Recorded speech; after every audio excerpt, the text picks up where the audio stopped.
The college football world took a massive hit today as Mike Leach, one of the greatest coaches in all of college football, passed away at the age of 61. According to reports, he suffered a massive heart attack on Sunday at his home. News of what happened started making the rounds on Sunday afternoon as it was reported that he was in the hospital in critical condition.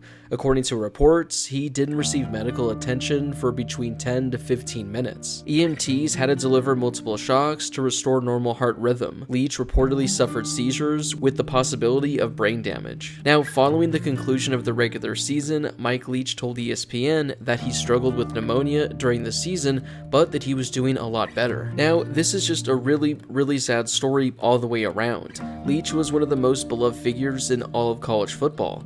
In addition to being one of the better coaches over the last few decades, he's provided countless press conference clips that live in college football history. In today's video, I'm just going to be going over Leach's coaching career and how much he's done over the last 3 decades. At the end of this video, I'm going to be including a number of Leach's most famous interview clips, as I think we all need to see them to remember just how much of a legend he truly was. After graduating with honors from BYU in 1983, Mike Leach earned a master's degree from the U.S. Sports Academy and got his Juris Doctor from Pepperdine University, where he graduated in the top 1/3 of his class. His first coaching gig came at Cal Poly San Luis Obispo in 1987, where he made $3,000 for the entire year to be their offensive line's coach. He then had a 1-year stint at the College of the Desert in 1988 as their linebackers coach. In 1989, Leach actually went over to Finland, where he became a head coach in the European Football League. His time there was short-lived as he came back to the States that year and coached at Iowa Wesleyan College. From 1981 through 1991, Leach served as offensive coordinator and lines coach, where his team led the NAIA in passing yardage one season and finished number 2 the other 2. During his 3 seasons, they broke 26 national records. Leach then went on to coach at Valdosta State in Georgia, where he was the offensive coordinator from 1992 through 1996. He was named the 1996 Division II Offensive Coordinator of the Year by American Football Quarterly magazine. He helped lead the team to a 40-17-1 record. In 1993, the offense totaled 66 school records, 22 conference records, and 7 national records. Mike Leach earned quite the promotion as he was hired by Kentucky in 1997 to be their offensive coordinator. During his 2 seasons with the Wildcats, Leach helped turn Kentucky into one of the top offenses in the entire nation. They had their best season offensively in over a decade. Under Leach, the Kentucky offense set 6 NCAA records, 41 SEC records, and 116 school records in just 22 games. After 2 seasons with Kentucky, Leach was named the offensive coordinator at Oklahoma in 1999. In just 1 season with the Sooners, Leach led an offense that went from one of the worst in the Big 12 to one of the best. He guided an offense that went from number 11 in the Big 12 to number 1 in the Big 12. In just 1 year, Oklahoma's offensive numbers improved from 293 yards a game to 427 yards a game. Under Mike Leach, the Oklahoma offense set 6 Big 12 records and 17 school records. After just 1 season with Oklahoma, Mike Leach earned his first head coaching gig at the collegiate level as he was hired by Texas Tech. He ended up spending 10 seasons there, leading the Red Raiders to a bowl game every year.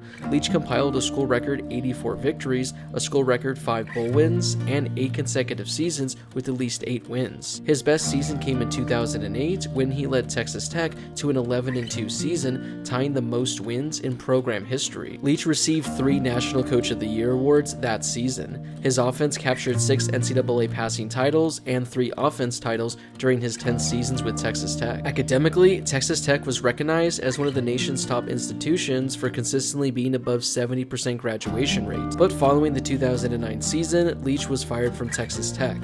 He was out of the coaching world for a few years before he was hired by Washington State ahead of the 2012 season. Leach inherited one of the worst teams in all of the FBS. The Cougars had only won a total of 9 games the previous 4 seasons. In only his 2nd season as head coach, Mike Leach guided Washington State to their first bowl game in a decade. The Cougars ended the 2015 season with a 9-4 record and a Sun Bowl victory over Miami. It was their best season in 12 years. Over the final 9 games, the Cougars went 7-2 and were really emerging as one of the top teams in the entire Pac-12. For the second straight season, Washington State led the nation in passing offense and was number 2 in red zone offense. He had a couple of more solid seasons with the Cougars, but his best came in 2018. It ended up being the best season in Washington State's program history. It was their first 11-win season ever, and they earned a share of the Pac-12 North Division title. The Cougars were ranked in the top 13 of each of the college football playoff rankings, including 4 consecutive weeks at number 8. It took some time, but Mike Leach had turned Washington State from one of the worst teams in all of the FBS into one of the 15 best teams in the entire country. Then in 2020, Mike Leach was hired by Mississippi State to be their next head coach. In his 8 seasons with the Cougars, he finished above 500 and won 55 games there. He was named the Pac-12 Coach of the Year twice in 2015 and 2018. He became the first coach in school history to lead the Cougars to 5 consecutive bowl games. But COVID really impacted Leach's first season with Mississippi State. Spring ball was essentially wiped out, and they only had an SEC schedule. But Mississippi State still capped off their season with the program's first win over a ranked team in a bowl game since 1941. The Bulldogs led the FBS with 26 first-time starters. A total of 21 Mississippi State passing and receiving records were broken by the Bulldogs in Leach's first year. Not to mention, in the classroom, Mississippi State posted a program record GPA in the spring of 2021. During the 2021 campaign, the Bulldogs were one of only 4 teams to rank inside the top 25 nationally in both offense and defense.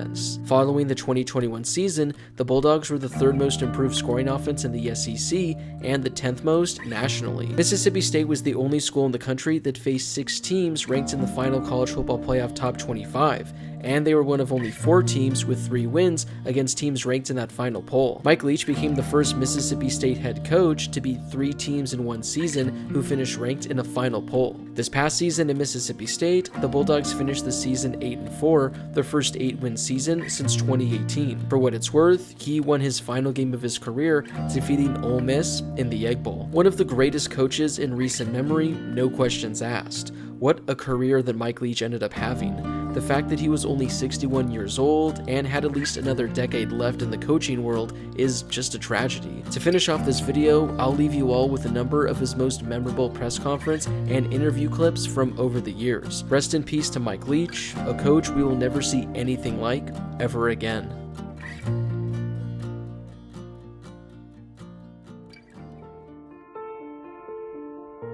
I mean, I completely hate candy corn. Well, first of all, what kind of mythical powers does a Sun Devil have? We got to consider that. I'm going to say the Wildcat's out. The Trojan, does he have a horse or is he on foot? Does he have a bow and arrow or just his sword? The Bruin, definitely formidable. Another bear up there at Cal. Tree, I imagine that tree's going to get chopped down. The duck might lose interest and just fly away and get out of there, which may be good advice under the circumstances. The Husky, no chance. The Beaver, well, we'll see how long that beaver can hold his breath. The Ute, again, we're back to, is he on horseback? Does he have a bow and arrow? Did he trade for a rifle? I mean, because if that Ute's got a rifle, there's some definite problems. You'd have to get one of those Harry Potter activists to read up on how you kill a Sun Devil, because there's a lot of outside stuff there. A buffalo's going to be pretty hard to tangle with. I mean, a buffalo's utterly outstanding. I mean, Butch will find a way. There's no question. The Coug will find a way. Clear-minded and crafty, a combination of stay out of harm's way and attack when you get your chances or your openings. To make our coaching points and our points more compelling than their fat little girlfriends. Now, their fat little girlfriends have some obvious advantages. For one thing, their fat little girlfriends are telling them what they want to hear, which is how great you are and how easy it's going to be. I hope there's Bigfoot. I don't think there is. The reason I don't think there is, because we found bones of dinosaurs and everything else, but we haven't found bones that I've heard of Bigfoot. Aliens, I suspect there is, and I don't know that they're little green men, and I don't know that they're specifically in our galaxy. Why wouldn't God build other Earths in other places? Why only this one? And even if you're an evolution guy and lightning striking mud and popping in. I mean, and then, they say, the notion of God is far-fetched. Oh, really? Striking mud and then life, sparking out of there and then it going like that? That's just such an obvious, easy path to follow. So you go like this. You go like this. last second, and this is key, you turn your thumb down, you just hold the football, turn your thumb, and all you have to do is this. Here, I'll show you.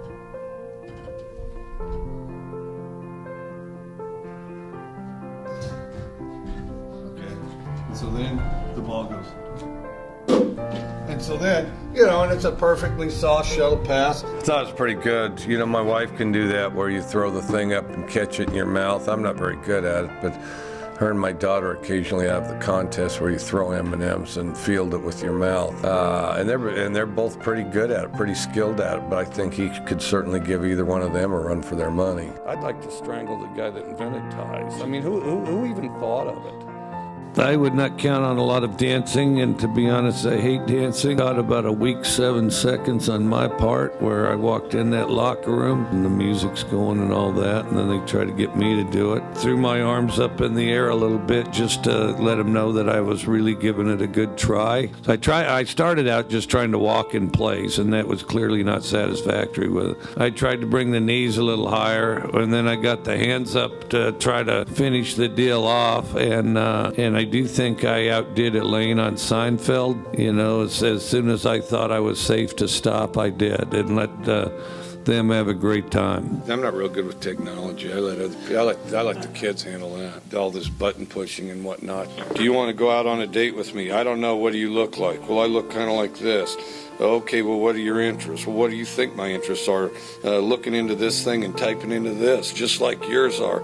Well, yeah, no kidding. That's what everybody's doing. Yeah, that's right. Virtually everyone. Well, where do you want to go? Well, what difference does it make? Because all we're going to be doing is looking in this machine anyway. That's true. In the end, it's going to be tough to perpetuate this the species. There's no question about that. Well, we're going to enjoy looking in this box, and eventually we're all going to be extinct and die out. Well, that's how it ends, With the struggles on extra points, have you considered going for 2 here on out, or is that not something? Yes, I have, and I've considered kicking some of them myself.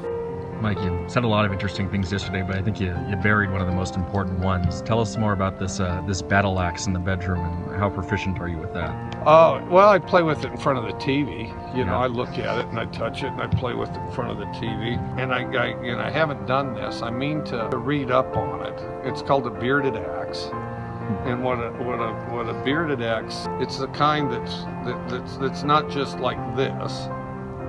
It's the kind that's like this and then it hangs down, okay? Well, and then I just read briefly on it. But, it's like, so if I need to grab you around the neck to kick the hell out of you, which, and then, or to climb stuff, or then the other thing, importantly, like as you're chopping logs or fixing, not just battle, it's important you go gun battle, you want a light axe with a good cutting surface, but you also want it light enough as you're doing your work that you can cover a lot of ground, but you save the weight in the part that's cut out underneath. So anyways, yeah, I don't know, I'll have to develop my skills at it, but I piddle with it in front of the TV and look at it and imagine, and then in particular when the show Vikings comes back on, I'll especially be observing it then. Well, it's too late to rescue you. The best wisdom that I can possibly give, 9 days, and it's a little late, you should have come to me sooner. You have to stay out of the way. Now, and I wish you a very happy marriage, and I'm sure you'll have one. When it comes to marriages, the women lose their mind. Your fiance's going to lose her mind. Your mother-in-law is going to lose her mind.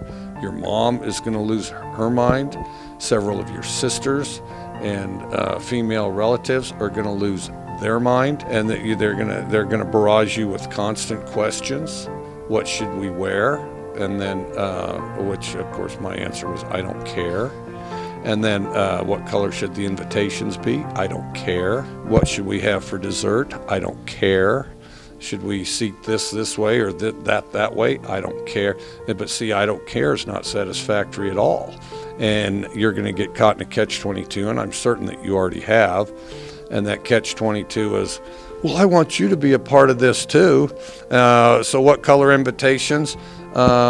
All right, the blue ones. Well, I kind of like the tan ones. Okay, the tan ones then. Oh, you're just saying that because you want this over with. You're not even thinking about it, which is of course true. What do you want for dessert? I was thinking of strawberry shortcake. Oh, okay. Yeah, strawberry shortcake would be good. Well, what about the blueberry pie? Well, I like the blueberry pie. We could have the blueberry pie. Well, I thought you said you wanted the strawberry shortcake. And it's just going to go back and forth, and they're going to play keep away from you until after you're married. So what you need to do is you need to work late hours, work late, be very nice and supportive, and but they're going to play keep away from you, and there's no answer you can give that is going to be satisfactory or correct. Take the groomsmen out so you make sure that they march in just right, and they know exactly, these swell outfits that you picked out or whatever, however you're doing it. And in the end, you'll wish you eloped. But nevertheless, you need to find excuses that they'll buy to be as far out of harm's way as you possibly can. But take comfort in knowing that once the ceremony's over, life will get progressively better from there, even though there's some adjustment.